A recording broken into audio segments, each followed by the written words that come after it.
Leelavathi Timothy.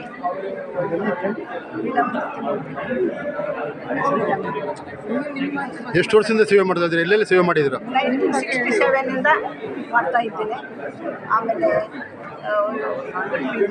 Yadgir, Belgaum ಡಿಸ್ಟಿಕ್ನಲ್ಲಿ 3 years, ಲಕ್ಷಿಟ್ಪೇಟ್ Andhra 1 year, ಆಮೇಲೆ ಎಲೇರಿ ಗ್ರಾಮ health centre 10 years, Bhimanahalli ಗ್ರಾಮ 10 ಇಯರ್ಸು, ಆಮೇಲೆ ಕೋಲಾರ್ಗೆ ಬಂದು ಹೆಲ್ತ್ ಸೆಂಟರ್ನಲ್ಲಿ ಈಗ ಆ್ಯಸ್ ಎ ಟ್ಯೂಟರ್ ಆಗಿ 4 ವರ್ಷ ಮಾಡಿದೆ.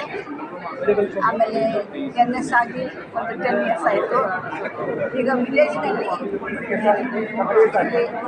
ದೊಡ್ಡನಹಳ್ಳಿ ವಿಲೇಜ್ ಅಲ್ಲಿದ್ದೇನೆ. ಮೇಡಮ್, ಇವತ್ತು ಸರ್ಕಾರ ನಿಮಗೆ ಗುರುತಿಸಿ ಸೇವೆ ಗುರುತಿಸಿ ಅವಾರ್ಡ್ ಕೊಟ್ಟಿದೆ. ಸರ್ಕಾರಕ್ಕೆ ಏನು ಹೇಳಕ್ಕೆ ಬಸ್ತೀರಾ? ನಾನು ಸರ್ಕಾರಕ್ಕೆ ತುಂಬ ಕೃತಜ್ಞತೆ ಹೇಳ್ತೀನಿ.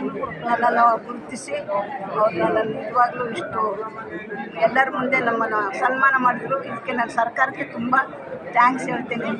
ಮತ್ತು ಮೋರ್ ದೆನ್ 1000 ಚಿಲ್ಡ್ರನ್ ಸ್ಲಮ್ ಏರಿಯಾದಿಂದ ಮಕ್ಕಳನ್ನ ತಂದು ಅವ್ರನ್ನೆಲ್ಲ ಹಾಸ್ಟೆಲ್ಗೆ ಹಾಕಿ ಓದಿಸ್ತೀನಿ. ಅವರೆಲ್ಲರೀಗ ಒಳ್ಳೆ ಸ್ಥಾನದಲ್ಲಿದ್ದಾರೆ. ಅದು ನನ್ನ ಇಷ್ಟ. ಏನಂದರೆ ನನ್ನ ಹಾಗೆ ಹಳ್ಳಿ ಜನಗಳು ಕೂಡ ಮಕ್ಕಳು ಮುಂದೆ ಬರಬೇಕಂತ ನನ್ನ ಮನಸ್ಸಿಗೆ ನಾನು ವಿಲೇಜ್ನಿಂದ ಸ್ಲಮ್ ತಿರುಗಿ ಮಕ್ಕಳನ್ನ ಕಲೆಕ್ಟ್ ಮಾಡಿದ್ದೀನಿ.